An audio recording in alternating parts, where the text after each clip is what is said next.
"Daddy, look at the picture I drew."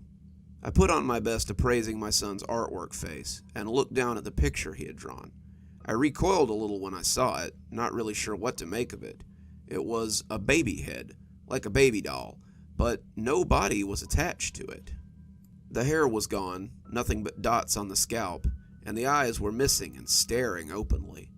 A big silver loop like a smile ran through the head, and the bottom was covered with little metal spider legs. I looked at it for a few minutes, wondering what this horrible thing was, but suddenly it came to me, and I felt silly for being so anxious. "Good job, buddy. It's the spider baby from Toy Story, right?" I said, handing it back to him.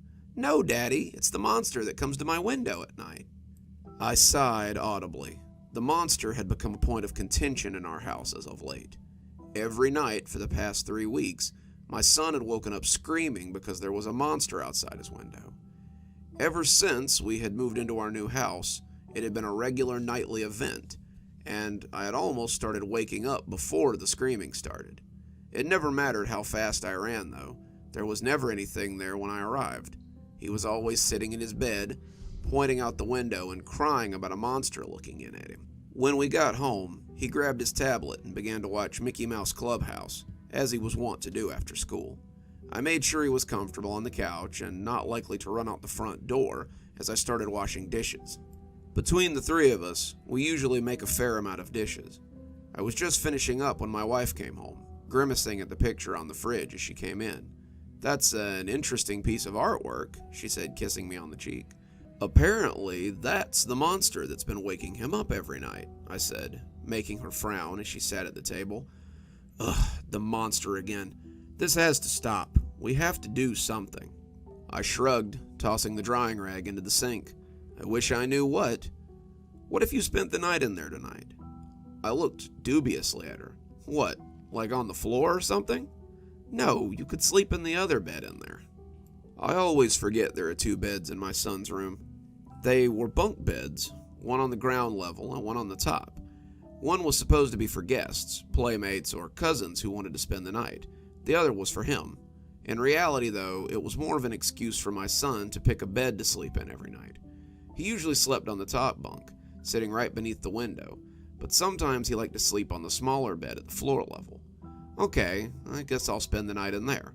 Promise you'll reward me in the morning?" I teased. She said she would and giggled when I kissed her on the ear. That reward would never come, though. That night, we went through our nightly routine after dinner. We brushed our teeth, put on our pajamas, and got ready for bed. As I picked up the book and directed him to the loft bed, though, he grabbed my arm and shook his head. I thought he would argue about bedtime. He wasn't a big one for bedtime. Instead, he shook his head and pointed to the bottom bunk. "Can I sleep there?" he asked, pointing at the bunk. I sighed and looked up at the top bunk, wondering how I would get up that tiny little staircase. One look at my son showed me something was seriously going on, though. He looked scared, too scared for a kid his age, and I was kind of scared myself all of a sudden. What was so scary about this bed? This wasn't the first time he'd balked at the idea of sleeping in the loft bed, and I was kind of hesitant to climb into it. I got over that quickly and told him he could sleep on the bottom if he wanted. So we read our Clifford book, I turned out the lights, and swung up into the top bunk as I snuggled down to sleep. For a few hours, I slept fitfully.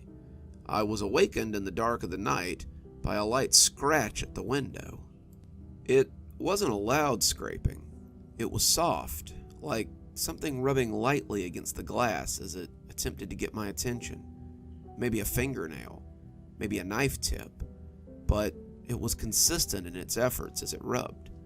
After the picture earlier, my mind tried to conjure an image of a baby head with metal spider legs scrabbling at the glass.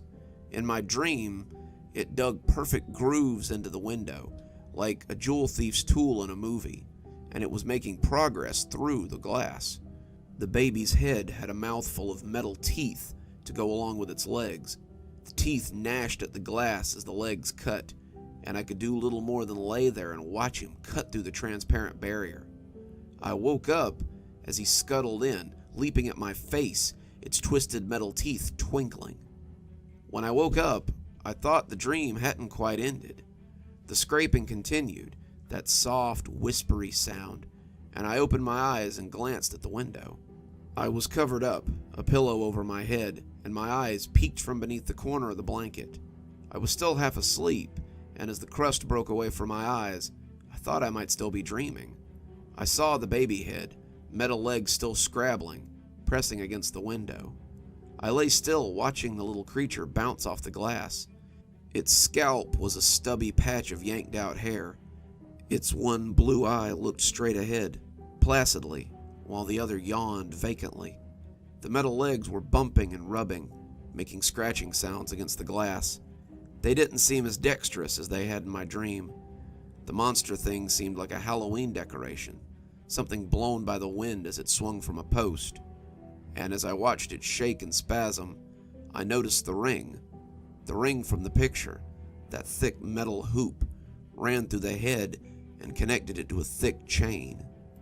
I followed the chain, and the outline of a person began to come into view. He was framed perfectly against the privacy bushes in front of the window, his clothes blending seamlessly. He was tall, 6 feet at least, and his body was large and looked strong beneath his sweater. His face was doughy and pockmarked as it pressed against the window glass, his tongue wet and forming bubbles as it slid over the filthy glass. His flesh was pressed against the window as he looked into the shadowy room, his eyes searching for something. Thankfully, my son probably never saw him and had only ever seen the strange baby head necklace. If he had seen this strange face pressed against the window, he would have likely never slept in his bed again. The man's eyes found mine suddenly, his crazed look sobering a little as he realized I was not my son. We locked eyes, and I'm ashamed to say I did not deliver some piercing look that scared him away. In my dazed and fearful state, I was just as scared as my son was every night before he started screaming. We stared at each other for a count of 5 before he broke and ran off into the night. The police just left, taking a complete statement and checking the bushes for evidence. My son is asleep in my bed, my wife having wrapped him in her protective arms. I'm sitting on the edge of the bed and setting this to words while it's still fresh. Tomorrow I'm going to the hardware store. I'll be coming back with wood to board up the window. I don't care if this weirdo ever comes back or not. Before I let my son spend another night in that room, I will make sure no one ever peeks through that window.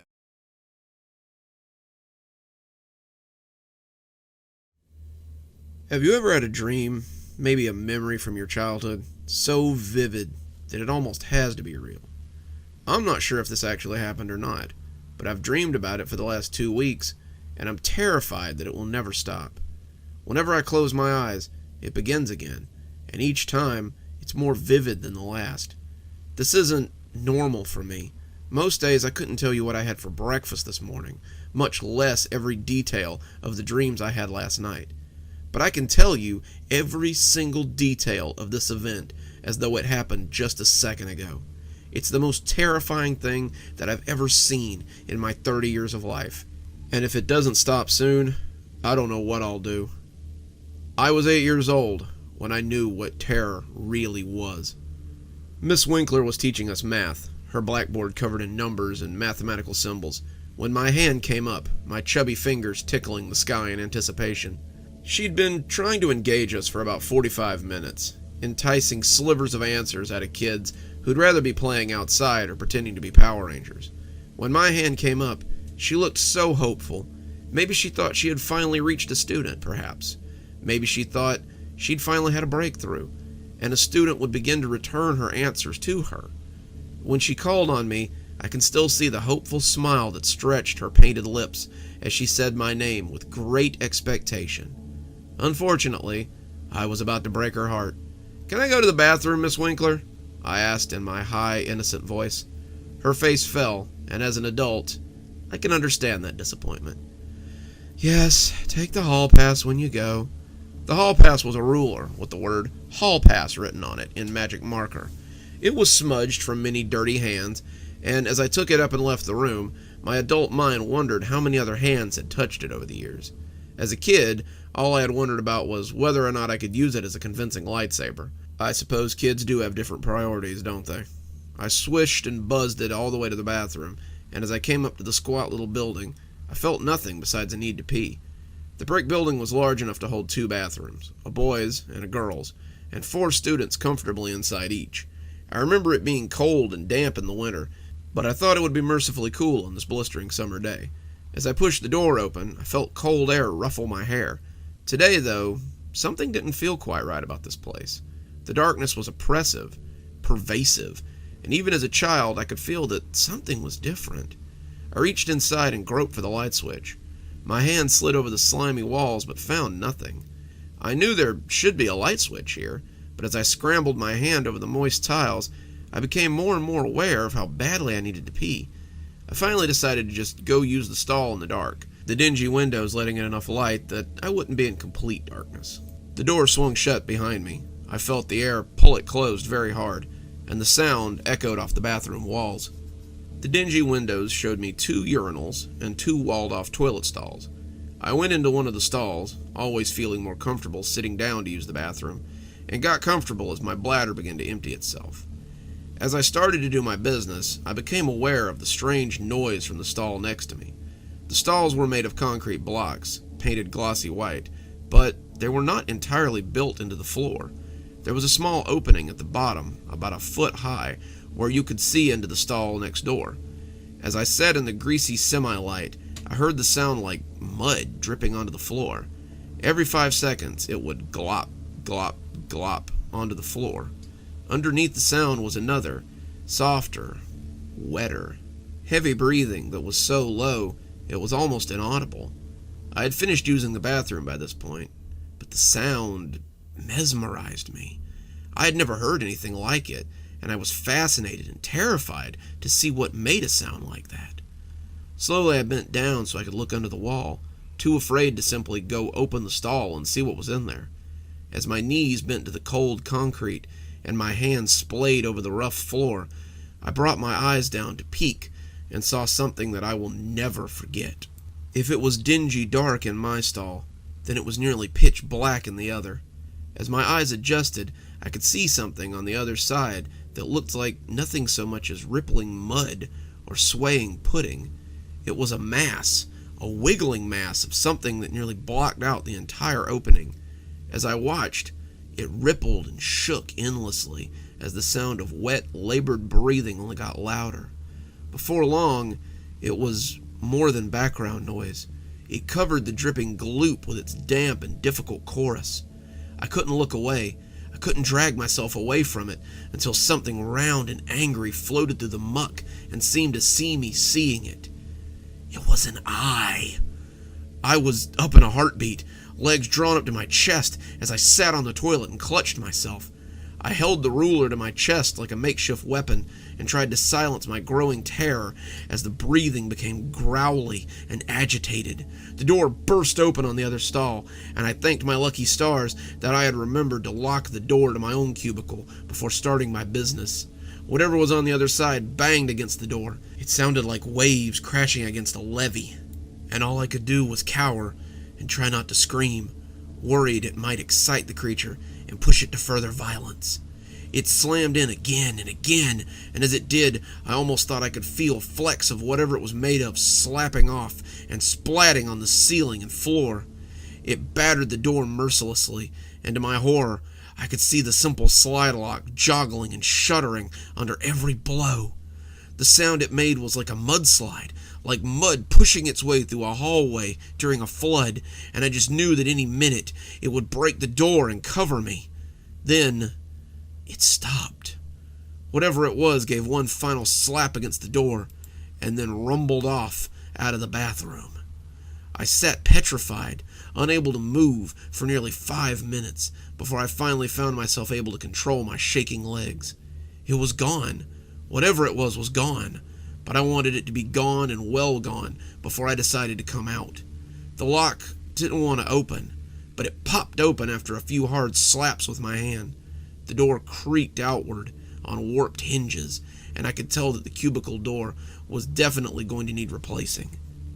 As I turned to look at it, I could see several dark stains on the outside where something had slammed its soupy body into it again and again. Something dripped onto my shoulder, and my scream peeled off the walls like a startled bird. I scuttled back on crab legs. My knees had buckled, and I watched as something thick and muddy dripped off the ceiling and fell onto the cracked tile.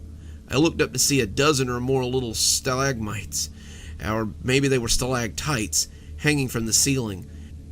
They oozed and threatened to fall, their creation having taken place very recently. At that moment, all I wanted to do was get out, to escape, but I should have known that it wouldn't be that easy.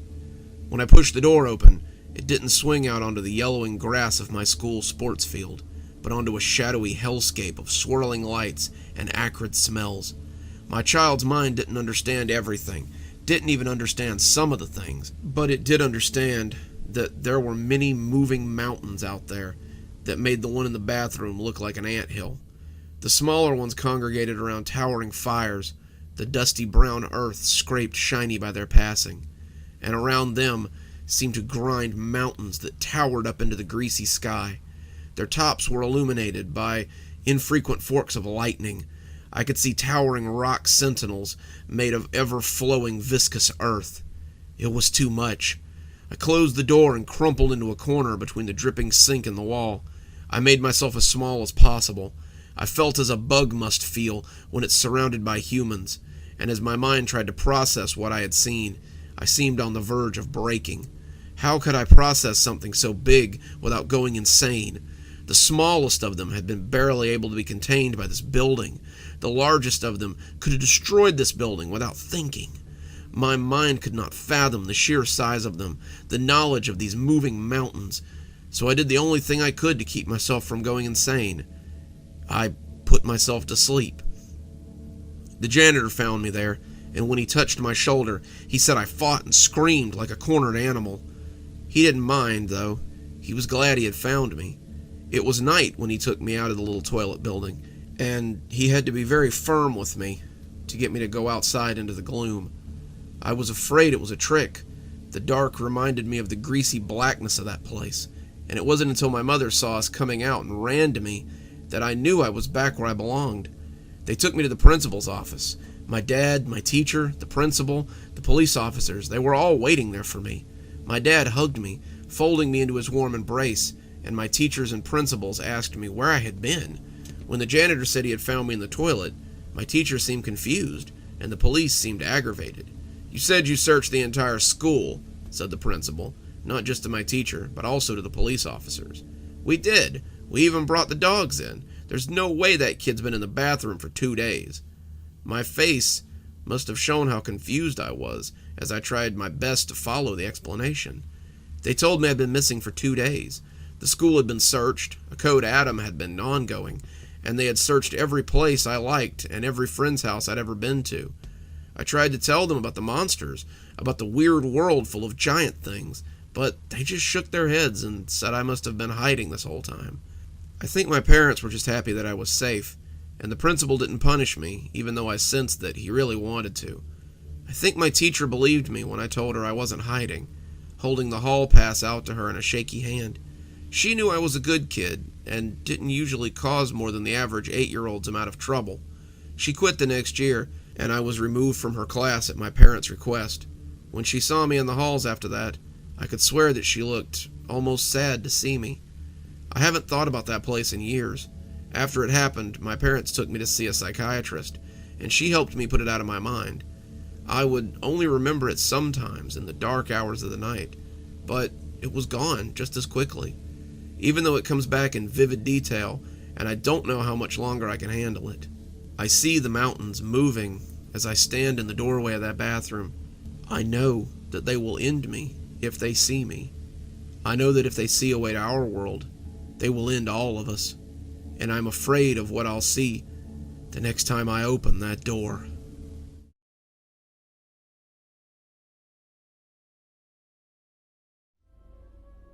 I ran into the house and slammed the door behind me. Looking around frantically, I called for my parents. At that moment, I became about 4 years old again. My fear congealed in my guts when I realized they weren't home. They were gone, out of town, wouldn't be back until tomorrow night. That's why I'd been staying at Billy's in the first place. That's why Billy was thump, thump, thump. "Open up, Johnny, I know you're in there," said a slurry voice, sing-songing the words as the owner tried to bowl the door down. I turned and shot the bolt before backing away from the front door as though it might bite me. The wood on the thick old door, solid enough to rattle the windows when it slammed, looked like it was bowing in as whatever was on the other side pushed at the wood. The door warped and twisted and suddenly seemed made of clear film as handprints imposed their image into it. It couldn't be. It just couldn't be. My dad had said that door was a foot thick when he installed it, and now it was bending and warping like melted wax. It was too much. I ran into the kitchen and slammed the door. I threw a chair in front of it too, for good measure. After I was certain that I had jammed it in there good, I backed away slowly with wide, staring eyes. I jumped suddenly and shrieked like a tea kettle when my jeans-clad bottom came into contact with something solid. I felt stupid when I realized it was just the fridge. Even laughed a little, thinking maybe I'd exaggerated this whole thing. That's when I heard a terrible cracking sound coming from the living room. It was the sound of wood splintering as its dimensions are violated. He'd be through soon. He'd be through, and he'd have me. Patches would be through. Billy, Randall, Scotty, and I had been friends since we were young. We'd been inseparable, thick as thieves, and the terrors of our neighborhood since we were old enough to walk. Don't get me wrong or anything, we weren't bullies. We weren't bad boys. We ate our vegetables. We were in before the streetlights came on. We kept our grades up. We were polite to anyone that we met. The problem was that we liked to play pranks. What child doesn't like to pull a prank now and then? Attack on a teacher's chair, a whoopee cushion on a classmate's seat, a frog in a backpack. We'd done them all, and it had given us a bit of a reputation as troublemakers. When school ended for the summer, and the four of us moved on to middle school, I'm pretty sure the teachers at our old elementary school threw a party to celebrate. We were all just looking forward to summer, a summer of pranks and mischief, but none of us could have foreseen what was to come. After 3 weeks of no school, limited parental supervision, and way too much free time on our hands, we started to get bored. We'd pulled some pranks. Putting mud in Miss Laverne's washing machine had almost gotten us caught, but most people were already wary of us because of our reputation as pranksters, so it was getting hard to pull a really good prank like we wanted. One afternoon, though, the four of us put our heads together and thought of all the people we hadn't pranked yet, and only one person in town came to mind: Patches. The front door crashed open like it had been shot with a cannon, but in the wake of the break-in, I was treated to nothing but a long silence from the living room.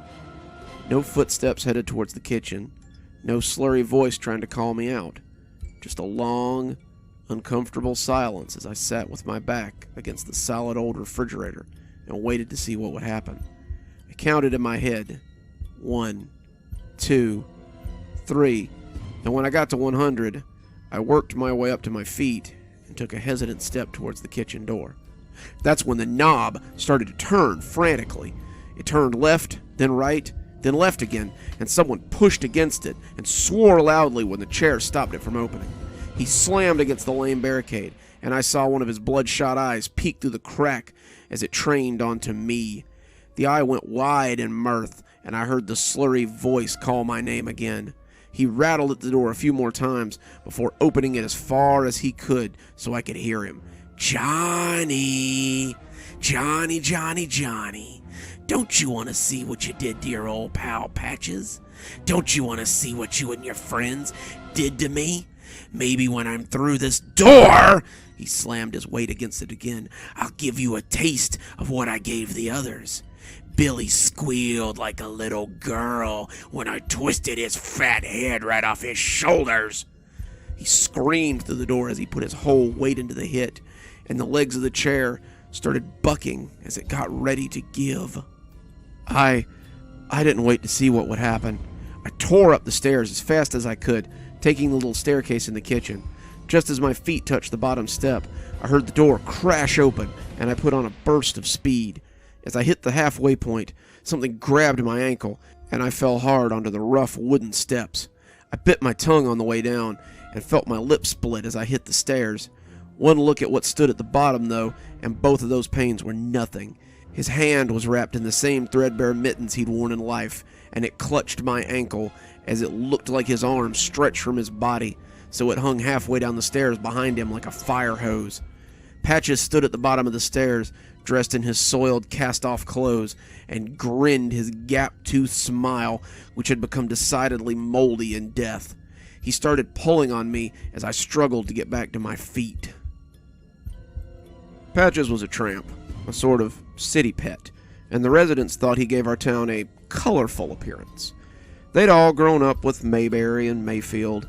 Small towns were expected to have a friendly tramp who stole the occasional pie or was caught sleeping off a bottle at the bus station. Patches never stole any pies. He was welcome to a piece on the front porch of almost any house in town. But he was drunk most any old night of the week. He could be seen staggering out of Jemmer's and down to his camp by the river most any old night of the week. He never caused any trouble, though, and the police never felt the need to throw him in the drunk tank or hassle him at all. I would have called us friends at one time. Everybody in town hired Patches to do odd jobs for a little money now and then.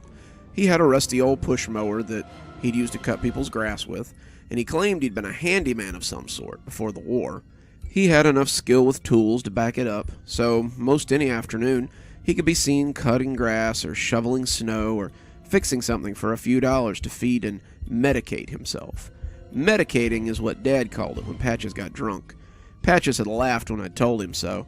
He fixed my bike tire once, and he'd taken Scotty Randall and I on a hike in the woods once when we had asked if he knew any good camping spots. He was a nice guy, sober or drunk, and I don't think I'd ever seen anyone in town have any trouble with him. We shouldn't have pranked him. It was wrong. I wish now that I could take it back. Pranking him had been Billy's idea, but we'd all gone along with it. Billy's dad owned the hardware store, and he was just about the only guy in town that didn't really trust Patches. Billy's dad headed out for tramps and vags, and he taught his son to be mindful of them as well. Tramps like a no-good dog pretending to be good. He'd tell us when he saw Patches wandering around, "You might pet him 100 times and not get bit, but when you take your eyes off him for half a heartbeat, he'll bite you." I didn't think Patches was like that, but we knew better than to argue with an adult, so we just nodded and said we'd be careful. Billy had a roach, the rubber kind that you got from the joke shop for a nickel, and he put it deep down in a corned beef sandwich and told me to take it over to Patches. "Why me?" I asked, not really wanting to prank Patches, but not wanting to seem chicken. "He trusts you. Your dad's always paying him to do stuff, and I've seen him talking to you on the front porch," Billy said. "He hasn't gotten work for a few days now, what with this heat, and he's probably getting hungry. He'll bite down on that sandwich and see the roach and freak out." We all laughed a little at the thought of Patches biting down on that roach and freaking out. We'd have all freaked out too if we found a roach in a sandwich. Afterwards, we'd all have a good laugh and find someone else to prank. He looked up from where he was sunning himself and smiled his gap-toothed smile at me. "Oh, well, hey there, Johnny-O. What you say, old sport?" he asked in his thick southern drawl. "Nothing much.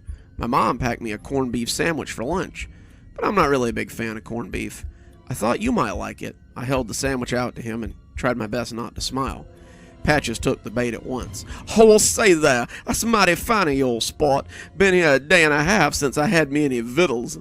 He took the sandwich and had a big bite, chewing with relish. "By the way, I saw Miss Laverne's washing machine." He slapped his knee as he gave a big donkey laugh. "I was 3 hours cleaning the mud out of that contraption. I guess I should thank you boys for the work." He laughed a little and took another bite, and when he did, I saw the gleaming head of the plastic roach sticking out of the sandwich.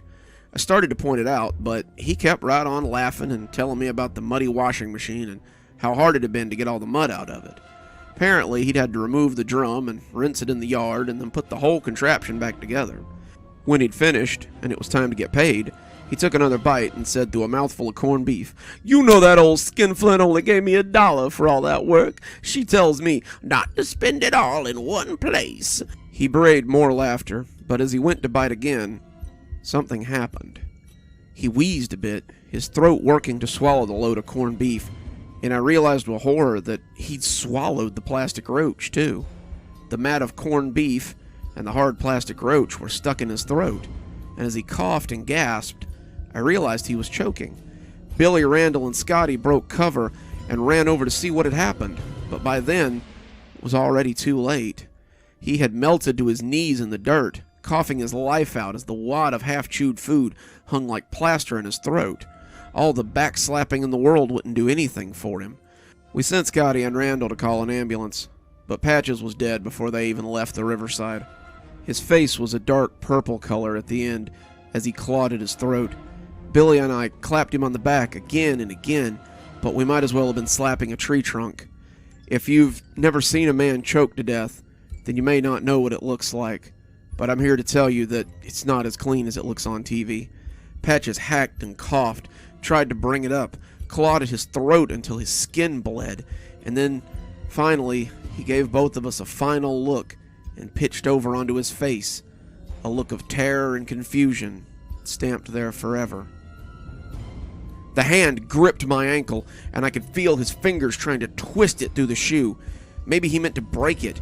Maybe he just wanted to make me hurt bad enough to let go. Whatever his intention, I wasn't about to play along. I twisted my foot a little and let the sneaker slip off as it slapped back into his palm like a rubber band. Patches howled in rage, but I wasn't going to give him a chance to recover.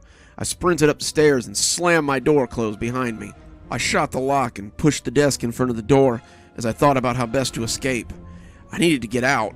I needed to escape, but I needed a plan before I went. I grabbed my backpack from the closet and threw some clothes into it, taking the $10 out of my desk I'd been saving for a new bike and putting it in my pocket. I stuffed my scout sleeping bag in as well. I felt a surge of joy for half a second when I remembered my old rifle my dad had used for hunting ducks in the fall, but that joy withered when I remembered that it was locked up in my dad's gun safe in the basement. I settled for a Swiss Army knife and a little fire starter kit that Randall had given me for my birthday, and took one last look around. Some baseball cards went in, maybe I could sell them, and a nice pocket watch my granddad had given me before I stopped and realized it was too quiet outside. Why wasn't he trying to get in?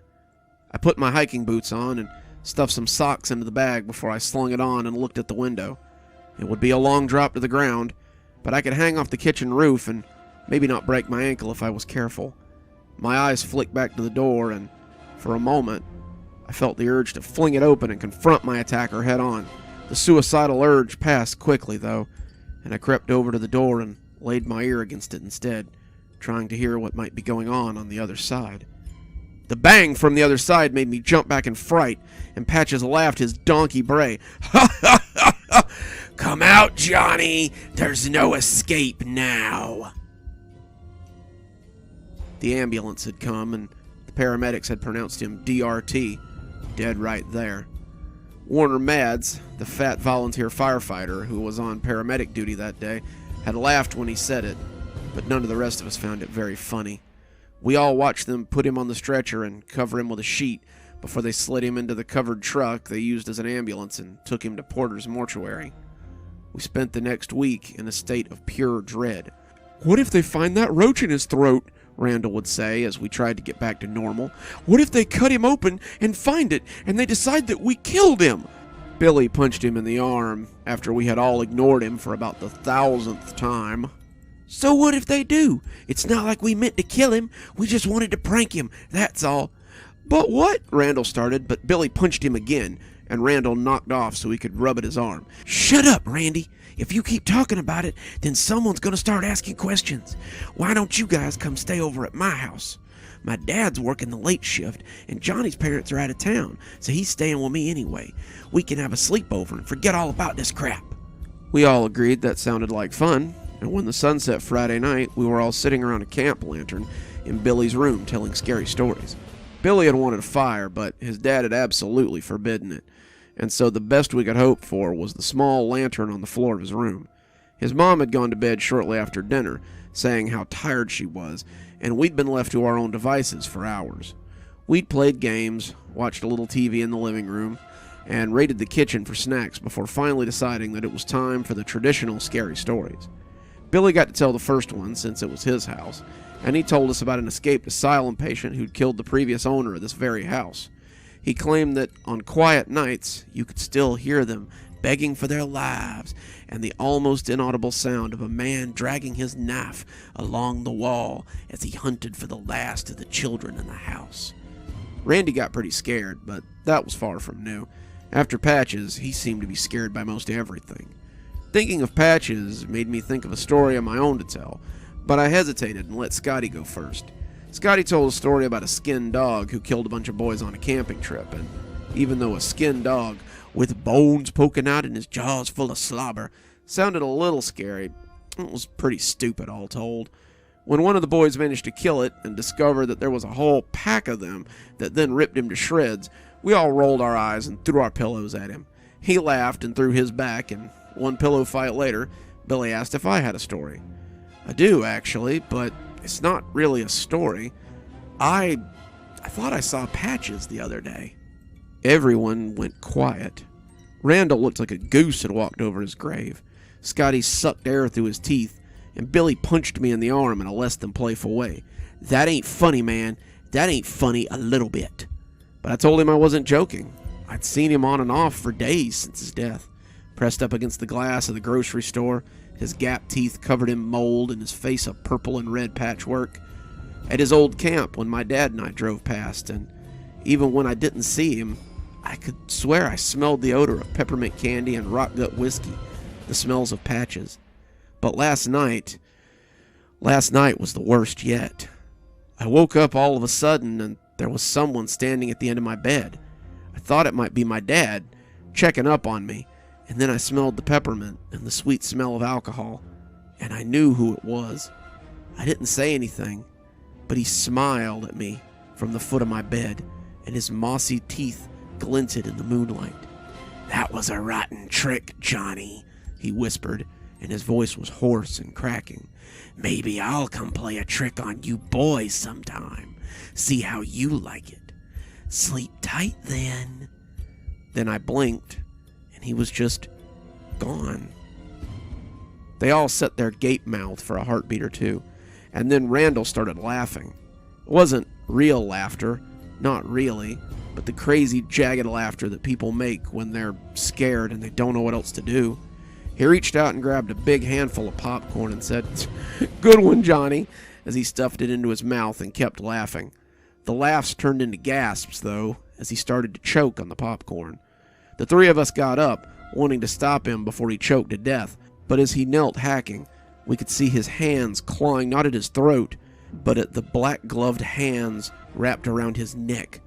Patches had leaned around the back of his head then, grinning like a monster in a movie, and Randall's clutching hands had died like two birds in their death throes. We backed away from him, not sure what to make of this grisly phantom, and he stood to his full height so he could tower over us. Randall lay still on the floor then, his coughing done, and the three of us silently wondered who would be next. "So, Billy, you like roaches, do you?" the cadaverous thing asked, turning towards the terrified boy who stood frozen to the spot. "Well, here then, have some, won't you?" Billy gagged, and a single glistening roach fell from his lips.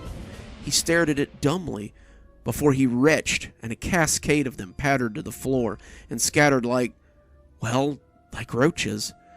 He went to all fours and kept vomiting up the glistening insects, his body racked with sobs and heaves as Patches laughed merrily over his handiwork. It was too much. I bolted for the door and never saw what happened to Scotty. I threw open the living room door and ran out into the night, but I could hear the laughter of that mad apparition behind me as I fled for the safety of home. I believed, in my youth, in the talismanic protection of home, and as Patches dogged my heels, I could see it getting closer and closer before me.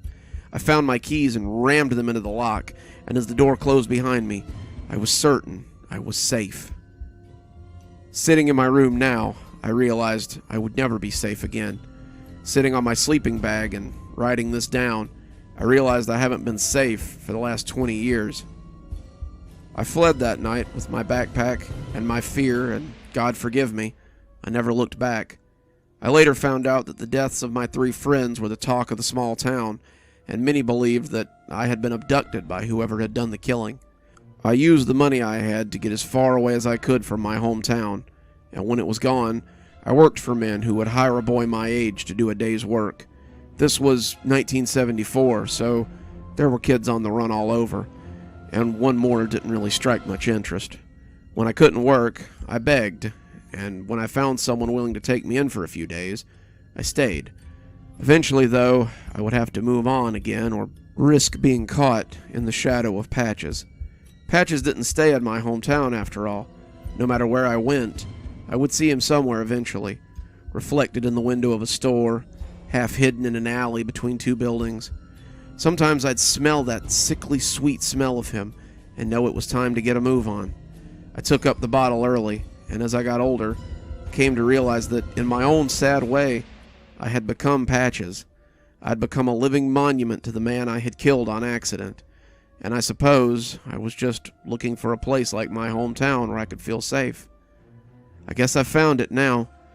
The truck dropped me off by the familiar river I had so often swam in when I was young, and as the sun set, I found the ragged remains of Patches' old camp.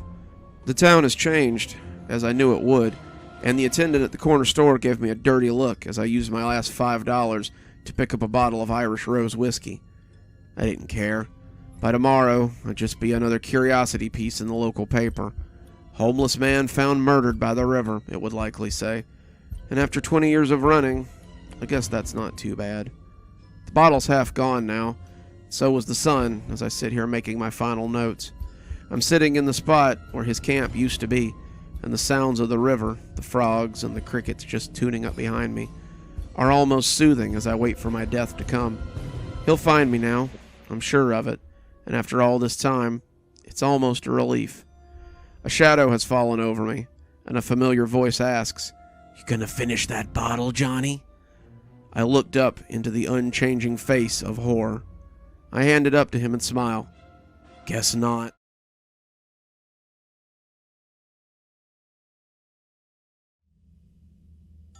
There once was a man with ears, you see, in the dead of the night he'll come for thee. He'll drag you into the woods to scream, and there your bones he'll gnaw. Soon shall the bunny man come to take you away from your dad and mum. Soon shall the bunny man come, and your soul shall belong to him. Stop it, Catherine! I'd scream, but Catherine just cackled and sang it all the louder. I can still remember my sister's face because of that ghoulish smile she wore while she tormented me. We grew up in New Zealand, so the shanty was something old that we changed for our own purposes.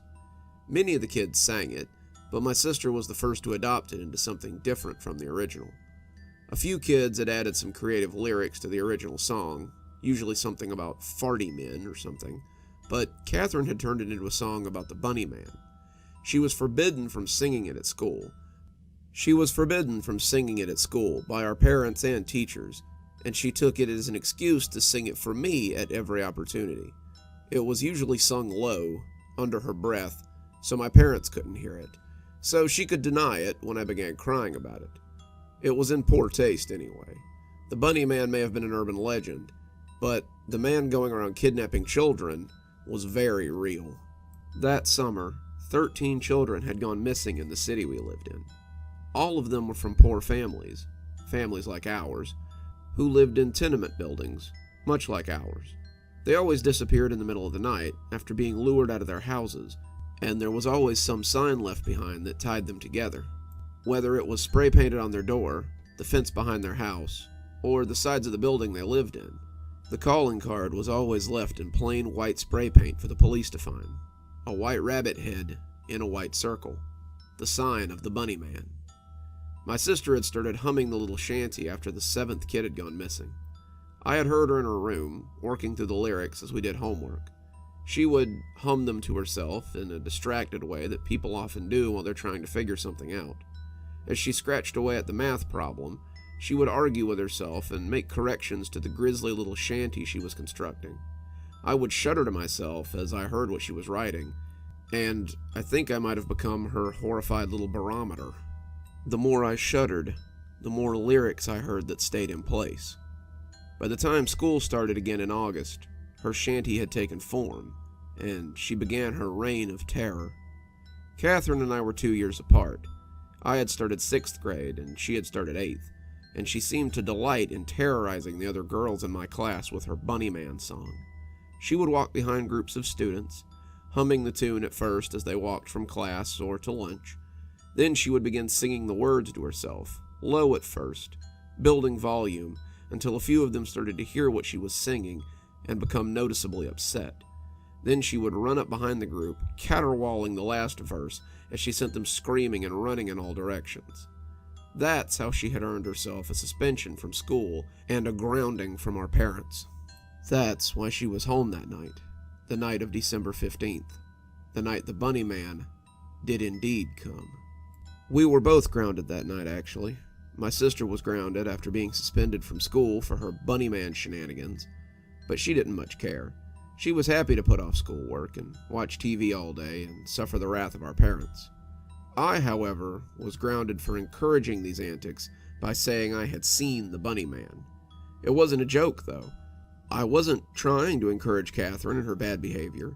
I had woken up for the 6th night in a row, hearing someone humming that shanty and going to the window to see who it was. I couldn't actually be hearing anyone, I realize now. Our loft was on the 5th floor, looking out on a vacant lot and the road behind the building. There was no way I should be able to hear anything. I could, though. I can clearly remember hearing that shanty, hummed in a gravelly baritone that sounded as though it were right outside the window. The first few times I heard it, I went to the window and looked out on the lot. In the moonlight, he was standing there, in the road, a man in a dingy gray rabbit costume, his eyes glowing yellow and his ears cocked almost jauntily. My parents would hear me screaming and come running into the room to see what was going on. They would find me on the floor, screaming and pointing out the window, always gibbering about the Bunny Man. After the 3rd night, I didn't even go to the window. I would lie in bed and sob as the shanty bore its way into my brain. I would sob and call for them, screaming about the damn Bunny Man, until finally, my father couldn't take it anymore. That's why both of us were grounded on the night in question, the night our parents went out. It was supposed to be a family night. We were supposed to go out and have a real family meal, see a movie, maybe get some ice cream. Instead, my father had been using it as a punishment for my sister after she'd gotten in trouble. We 3 would go out and have fun while she stayed home and did not. My mother, however, thought this was a little harsh, and she had been pleading with him to reconsider. This had made him a little short, and after being woken up by my screaming all week, he had reached his limit. He grounded me as well, thinking I was trying to egg my sister on with all this Bunny Man nonsense, and announced that he and my mother were going on a date instead. "We will be back at 10. You two are to be in bed by 8:30. If I come in and you're still awake, you will be severely punished." Then they left, and for a few hours we'd gotten along pretty well. Catherine made dinner, heating up some canned pasta in the microwave, and then we'd watch some TV as the sun set and the evening wore on. It wasn't until 8, when I got off the couch and started for bed, that she started in on her old ways. She asked what I was doing, and when I told her I was going to get ready for bed, she asked me why. "You heard, Dad. If we're still up when he gets here, we're going to get in trouble." "Pfft, probably just scared the Bunny Man will hear you awake and come get you." "I am not," I lied. "R2, you're in such a hurry to go to sleep, so the Bunny Man will come and take you away." She leaned towards me, grinning that awful grin. "Oh, there once was a man with ears, you see." I put my hands over my ears and started running away as she sang all the louder and chased me. "In the dead of the night, he'll come for thee." "Catherine, stop it," I sobbed. We were running up the hall, and as I wheeled into my room, I tried to slam the door and lock her out. She battered the door aside and bore down on me, grinning and singing as I cowered beneath the window. I was covering my head with my arms, sobbing uncontrollably as I tried to block her out. She stalked towards me, bellowing the song now and scritching her hands like claws as she walked towards me. "Soon shall the Bunny Man come to bring..." But she stopped suddenly, and as the silence stretched on, I opened my eyes and looked up to find her looking out the window as she loomed over me. She was staring out the window, transfixed by whatever she saw there, and this new game was almost scarier than the shanty. Her face held a look I was unused to seeing. She was startled, unsure of what she was looking at, but it also appeared that there was terror there. Something outside the window was really spooking her, and I scrambled up to peek under her arm so I could see too. It seemed I was peeking into one of my nightmares. Standing in the road, right under a streetlight, was a man in a tattered gray bunny costume. It wasn't like a Halloween costume, some of which looked like pajamas more than costume, but it was a full suit of coarse-looking gray fur. The fur was matted and dark in places, kinky and tangled like a stuffed animal that needs to be brushed.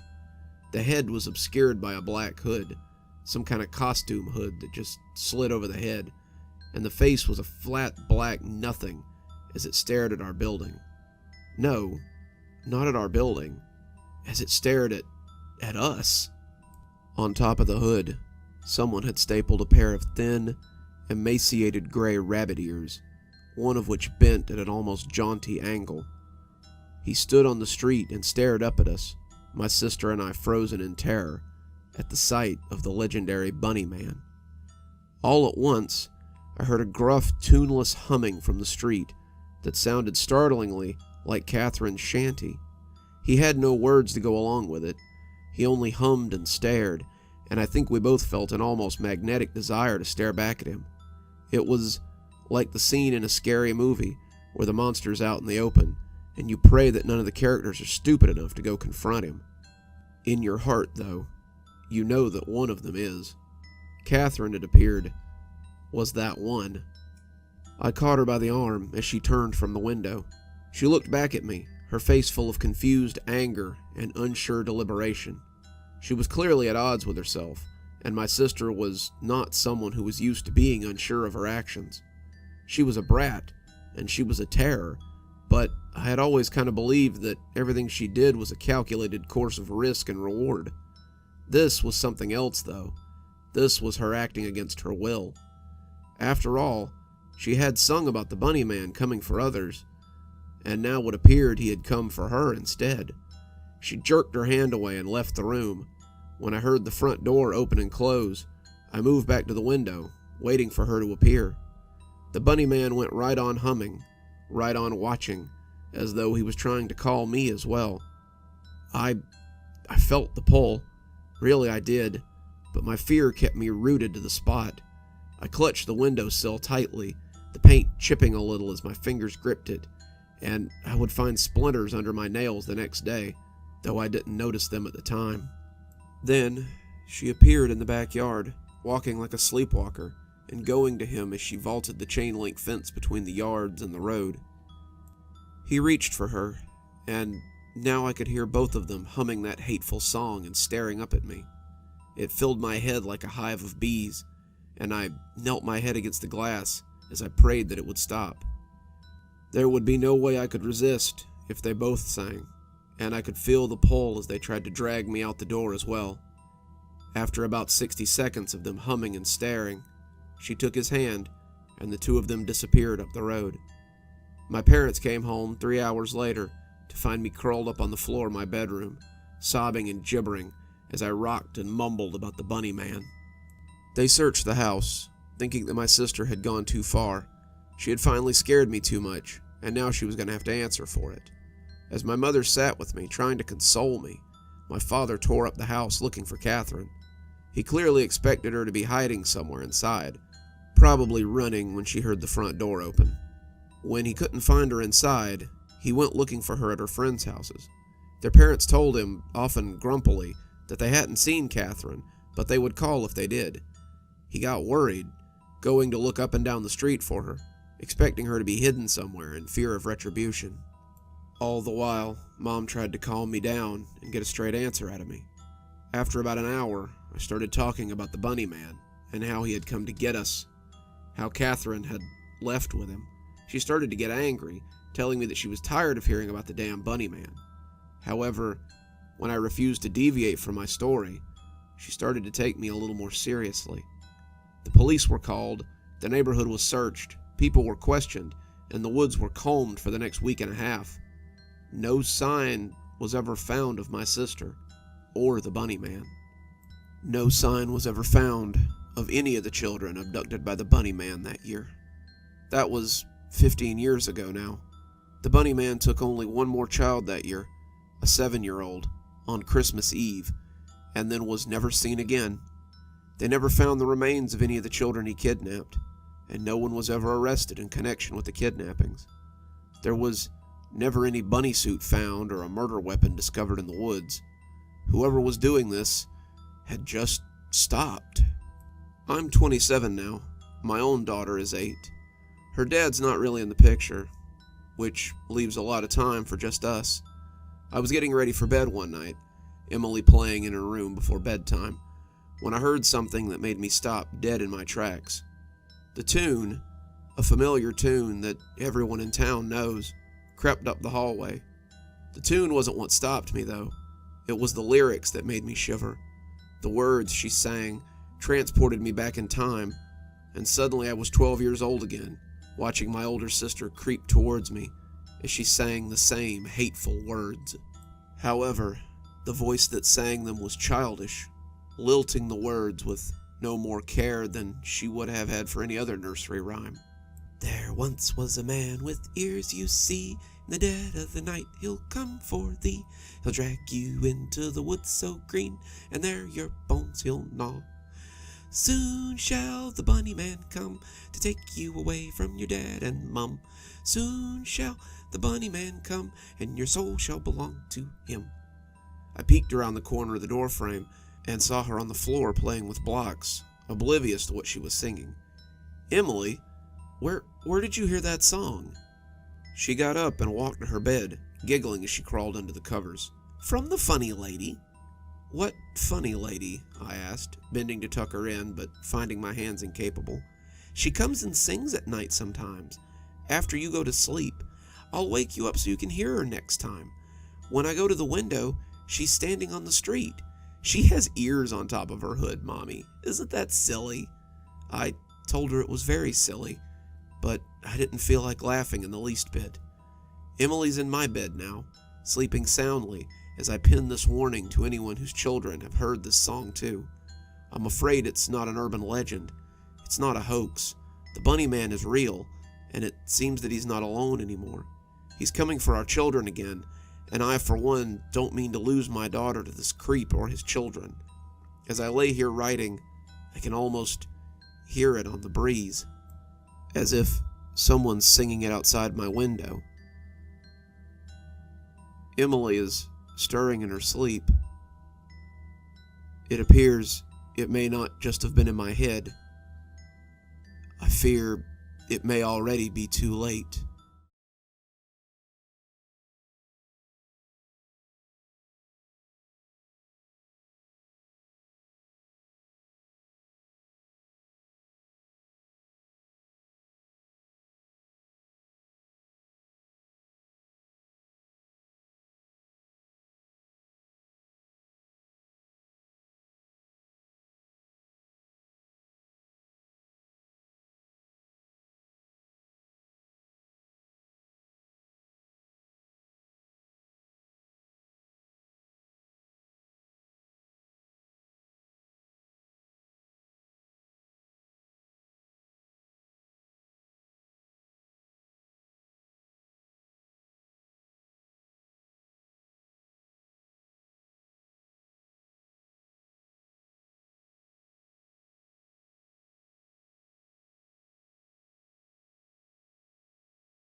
ways for him to get out of stuff.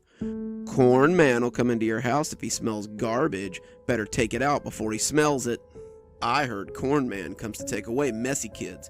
You better clean up around here. Oh, you're gonna tell Mom, huh? Well, the Corn man